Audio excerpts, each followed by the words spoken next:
What's up, everyone? I'm Scott, And I'm Jason. and you are listening to Liquid Carnage. I'd say Happy Halloween, my friend, but when this releases, that was 3 days ago. Yes, I know. And I don't know, what's your neighborhood like? A lot of kids? No, actually, there's not a lot of door-to-door trick or treating around anymore. It's mostly trunk or treats.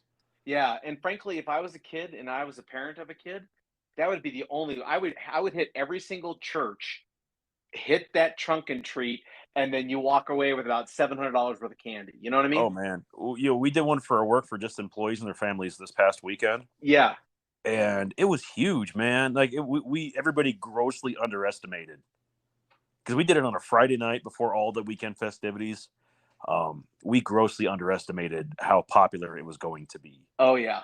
Oh yeah. No, I Uh, if I was a parent of a little kid, I mean, because you know those old people, they park their cool little cars, the old cars and mhm. stuff. They open up the trunk of a caddy. It's like 17 feet long, and they have just spent like gobs and gobs of money to fill it with every single candy a kid could want. Oh, absolutely. It'd be the only way to go. Like, I mean, it's amazing. I give my hats out to those car enthusiasts. The events where they have all the trick and treat and stuff. Oh, gotta love them. Well, so I will report back with our social experiment next week because we have one child going to a trunk or treat downtown that's massive, and another one that is going trick or treating with her friends in a neighborhood. Oh no. So Yeah.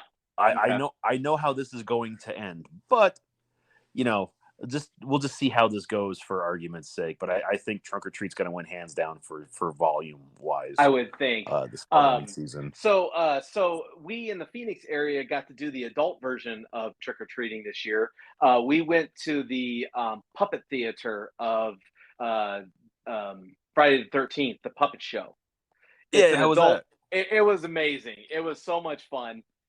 In fact, it was so fun that we are doing the Christmas Die Hard the musical puppet show in December when it comes out, because they have the same puppet show, but it's to Die Hard. Yeah, So we'll be doing that as well. It was that much fun. I No believe kids our were EP has allowed. seen that. What's that?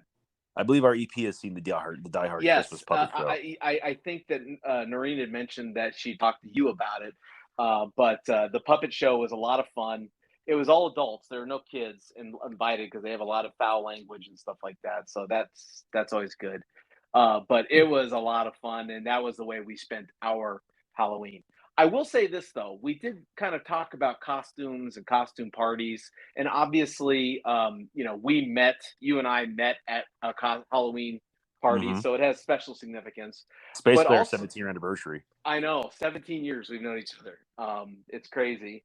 But I also got to thinking that one of the things I love about Dean and Danielle is they are probably the best costume people I have ever been around. They are so awesome at making good costumes. Did you get a chance to see them in costume this year? And if so, what did they do? I did not. Oh, We've okay. been having some health issues going on in our household, so uh, Everyone's we sick. we could not get out and go do the Halloween stuff. Plus, it's also harder with small children to make those parties. Yeah, no. Uh, Just a shout out to Dean and Danielle. They're like the best costume developers. One year they did a costume where they dressed in black and white paint, and so they mhm. looked like the old black and white film stars versus everyone else who was in color, and it was so awesome. Yeah, they do. They do good work.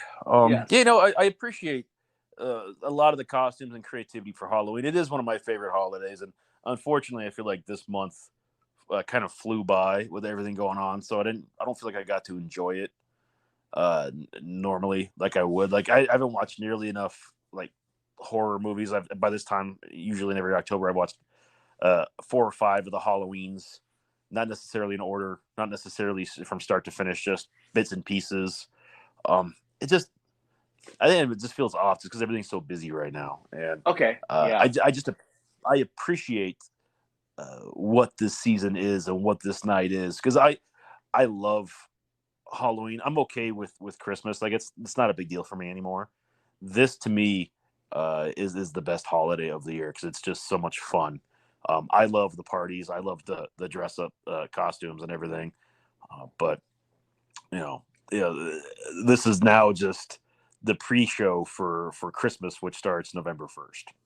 So, but I know by we the were time you're gonna. hearing this, I'm sure everyone's heard Mariah Carey at least 5 times this week. Yeah. We weren't. This isn't even part of the topic, but there was one question that just arrived in my head. One of the things that they're talking about is maybe changing the Halloween holiday to go to the last Saturday of a month of the month of October versus on October 31st, because this year October 31st falls on a Monday, and so it's really hard to get the kids to be able to kind of get trick or treating, get all that stuff done, and they have to go to school the next morning. What would your thoughts be if they changed the holiday to just the last Saturday of the month? It's I always, this is my feelings. I've always felt the Saturday before Halloween is the party night for Halloween parties, and that's the adults' Halloween. Okay. That's the night for us to go out and do the things that we think are fun. And actual Halloween night is for the kids with the trick or treating and all that. And you don't want the kids to overshadow the adult time. And this is just strictly my opinion on it. If they did it, fine, whatever, because clearly people are going to do trunk or treats all throughout the last week leading up to Halloween anyway. So to me, I guess it doesn't make a difference. But if it's hard to be able to do everything, and unless you I don't know. I'm not a fan of that idea. I think it's kind of dumb. I grew up with Halloween being a big deal on Halloween. You go out and you do it on Halloween. That's why it's there. That's the night, the veil between living and the dead is the thinnest. So you go out there and you scare them back, not the Saturday before because it's convenient for everybody on their calendar. Although I will say this, because I kind of agree with you. I mean, if they changed it, I would be indifferent. But I do like the idea of October 31st. That is the official holiday. Yeah. But I went to the grocery store today because obviously we don't have a lot of kids in our neighborhood, but we get maybe 5 or 10. So we don't need a lot of candy in the house anymore. But I grabbed some candy and stuff. And you want to talk about some depressed people, man. Everybody who was working, everybody who was in line just looked bummed out. And all I could think of is either they're dreading tonight with all the kids and everything, or, this holiday usually falls right before like an election day. And if people are just like miserable because of elections and stuff, but there are people they just did not look happy. They looked tired. It didn't look good out there. It didn't look good out there. So I think it's hard. I think it's hard that Halloween's on a Monday. I think there's just I think the world is a very busy place right now, and that's not a good thing or a bad thing. It's just everyone's been running around because in Arizona, for those of us for our listeners that are not in Arizona, it is a hunting season. It is now the perfect month of the year weather-wise for the majority of the state. So anything and everything that can be outside is, because it's not 100 and fuck degrees out anymore. Yeah. So there's just everyone's out enjoying it, making the most of it before it starts to cool off a little bit. And it drops off pretty fast this year. If I read the weather reports right, there's a massive storm coming into the state. Actually Thursday, the day this releases, which is supposed to drop. I know Kingman's in the 40s and it's like Phoenix is in the 60s. So that's almost unheard of in November. Yeah, no, it has dropped off a lot. I mean, it was in the 80s today, but it was cold until the half middle of it. But Speaking of cold though, not to get off subject because we're clearly already off the rails. We are way off subject. Yeah, we were going to talk about the metaphysical derivement of trees and anchorage in the world, but that's too derivative. So we're going to talk about this instead. We're going to have to talk about this. I realized I like wearing. I came across a fleece vest, and I have to admit, man, it is like. I never understood why people were like puffy vests or like vest jackets. I get it now. Oh yeah. To me, I like having my body warm and my arms like free, and I don't mind if they're a little bit cooler, but I like wearing vests. Yeah, and plus you want to show the 2 tickets to the gun show. You got to show the current guns. Yeah. As you're walking, you can't hide them beauties. I can't. But, sometimes they just pop out on their own. But Exactly. When they're speaking of the gun show, when they're that massive, you know.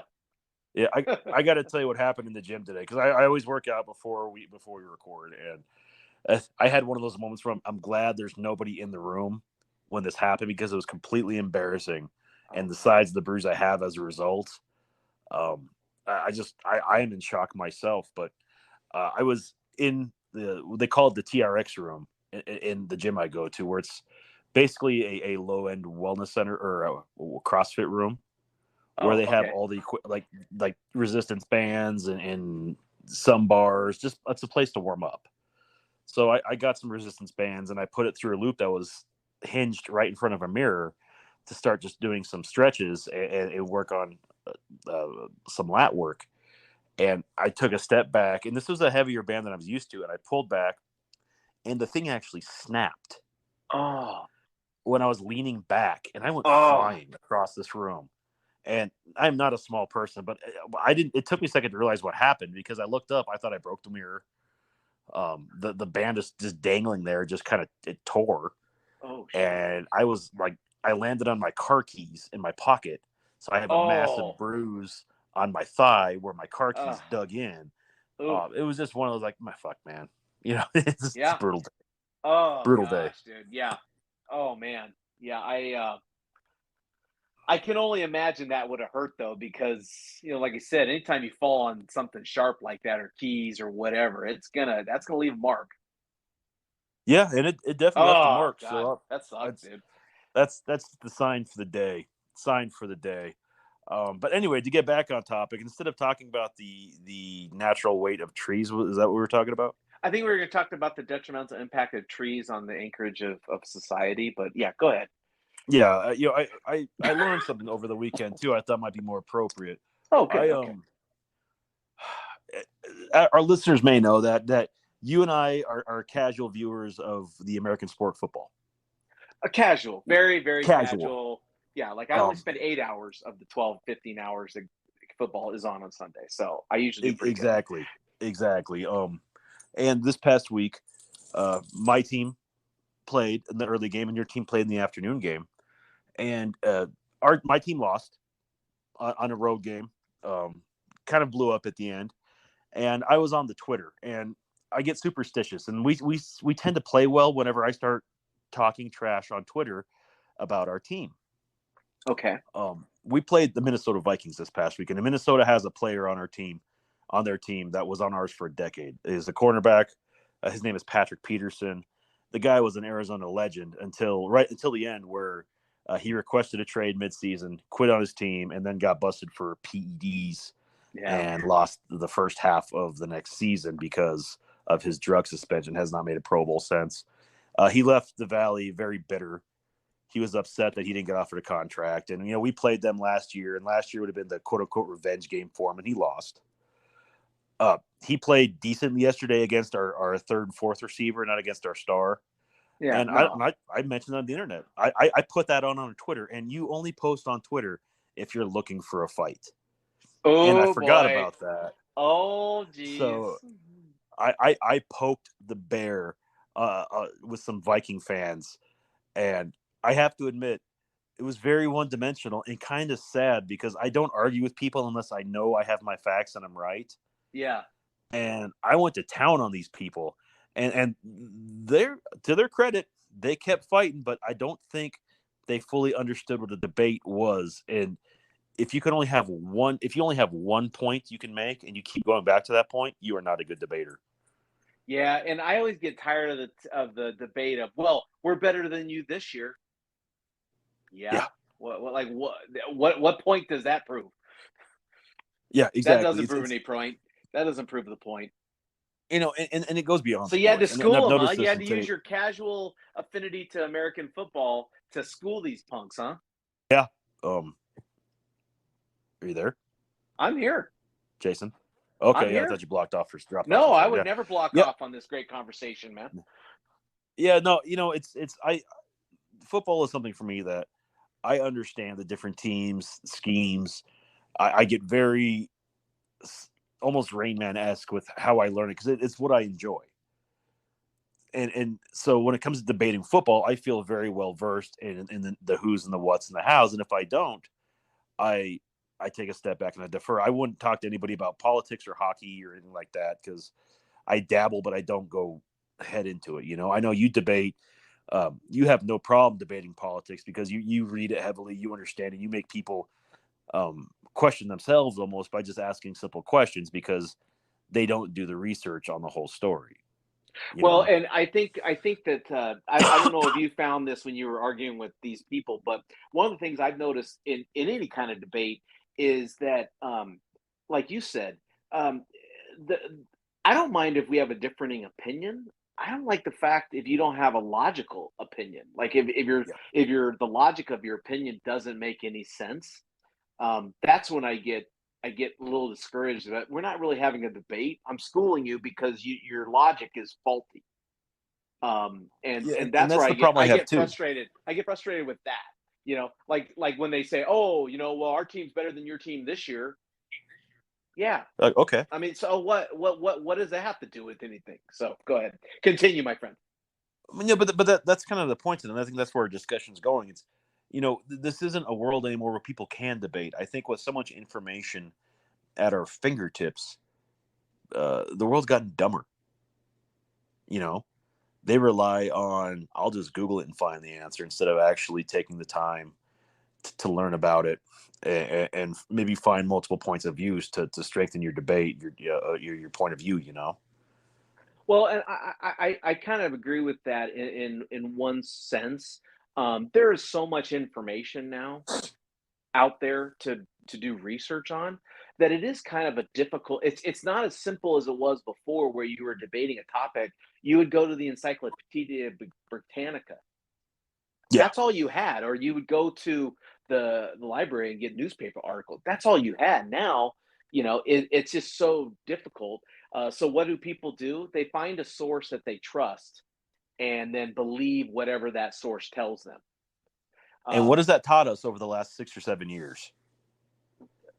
you know, we've had this discussion before. It doesn't make you a very good debater if you're No. quoting something that you heard from a trusted source that you trust. It doesn't necessarily mean that you now are a great debater. Most of the time, it's just a regurgitation of an idea that frankly just needs work.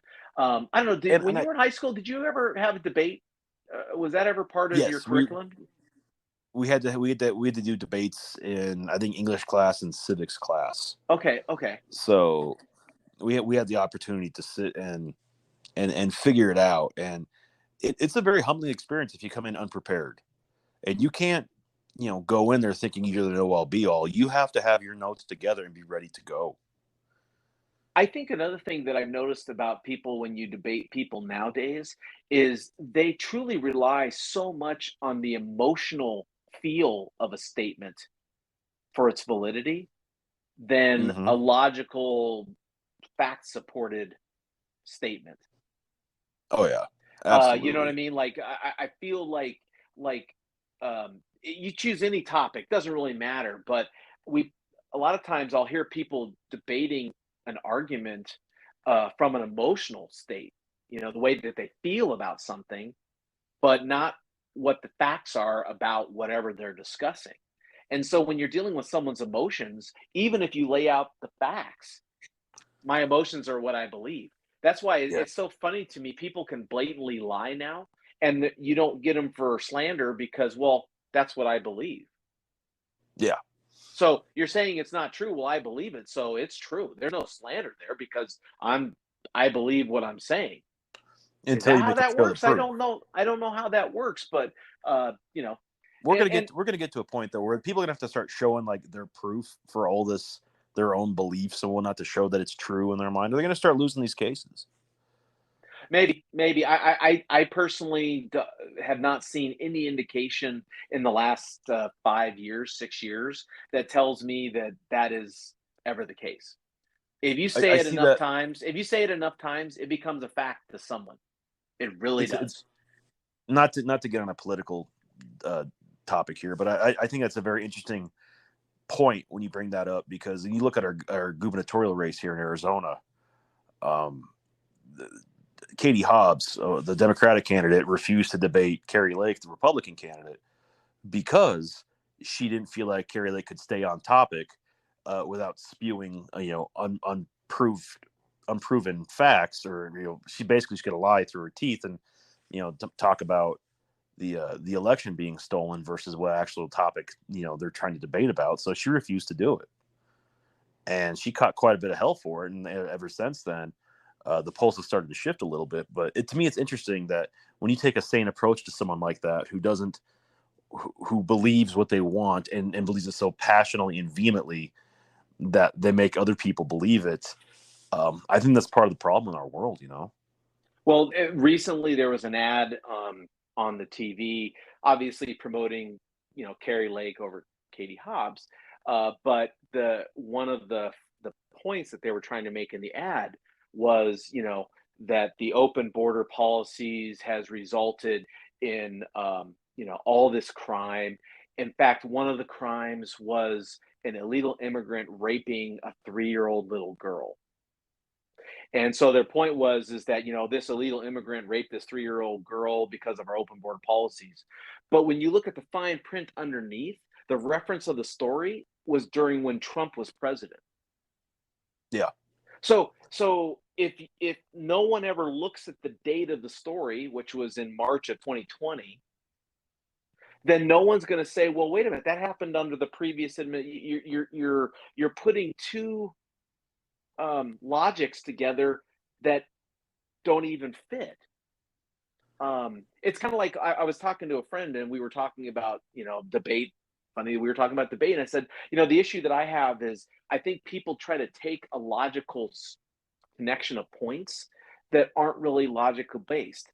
For example, trees are green, money is green, trees grow money.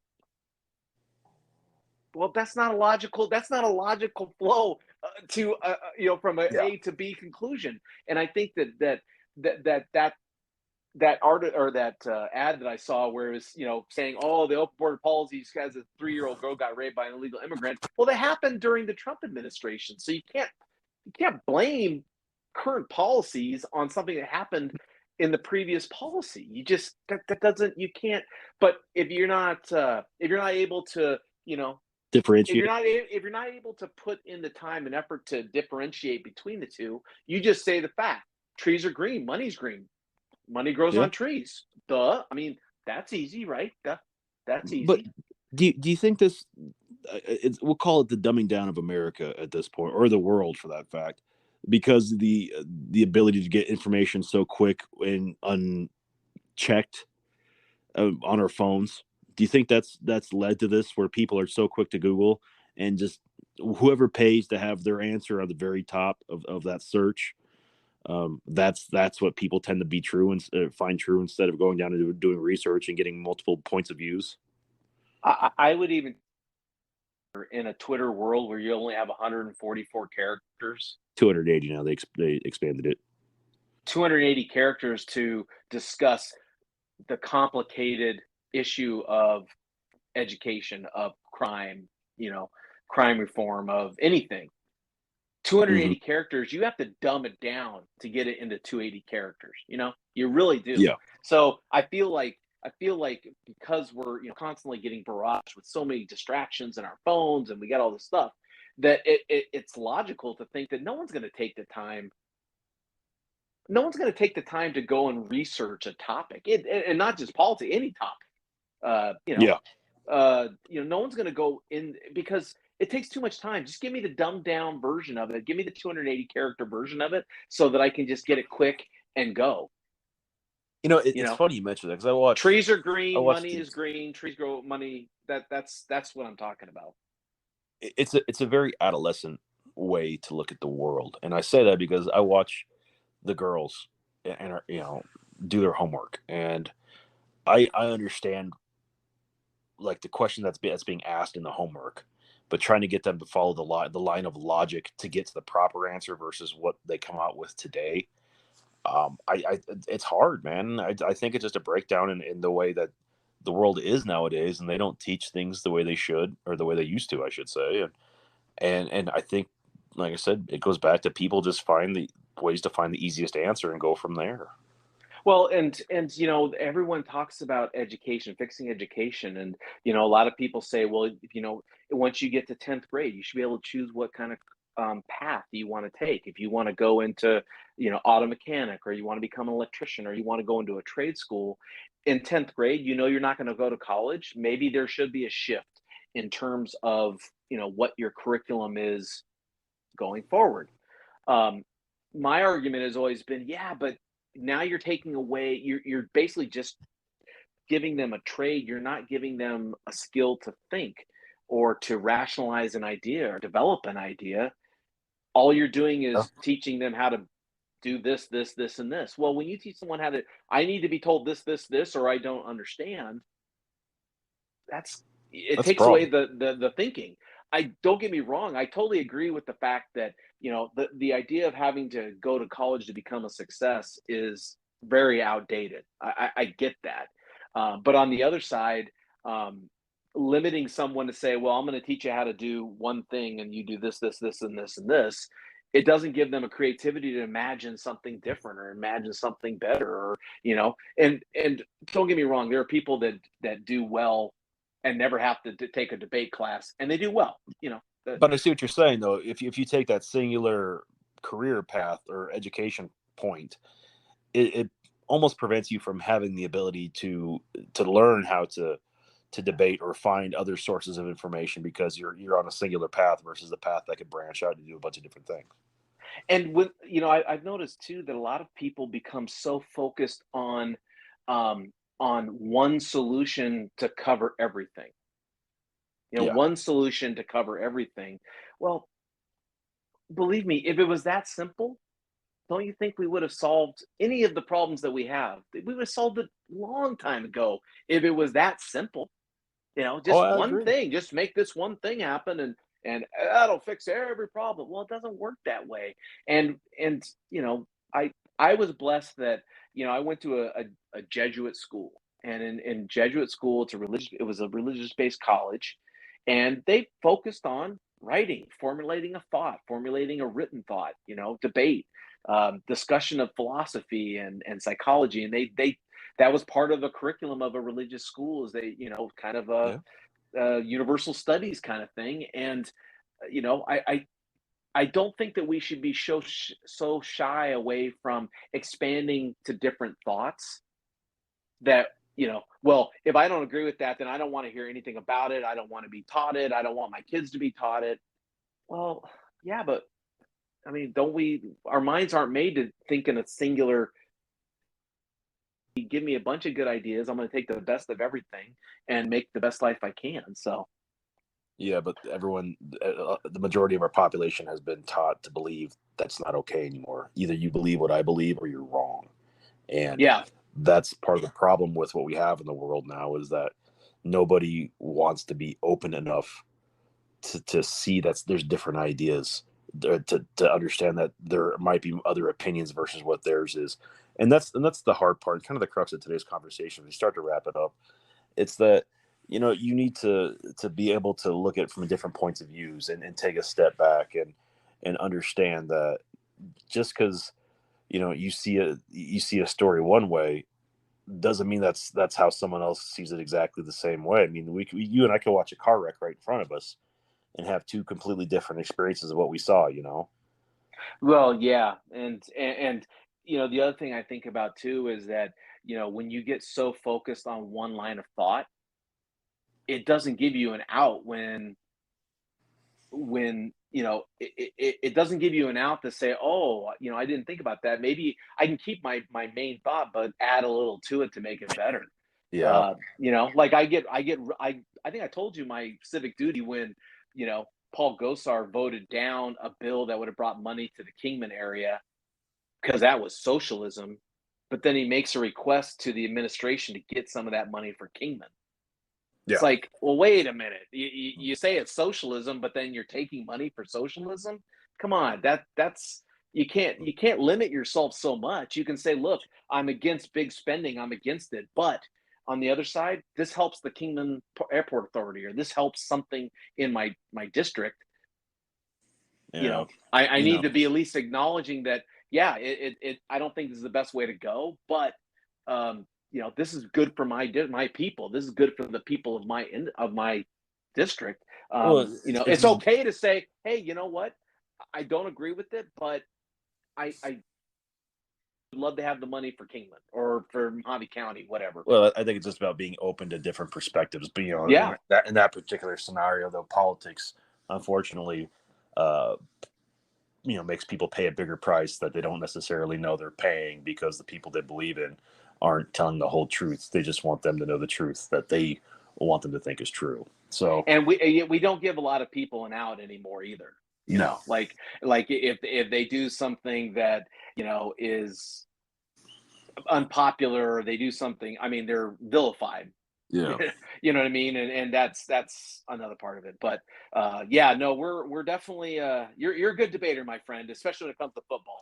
Well, I appreciate that, and I just hope nobody ever calls Congratulations, us buddy. Way master to get them. debaters. Yeah, You we're know. master debaters. That's right. Exactly.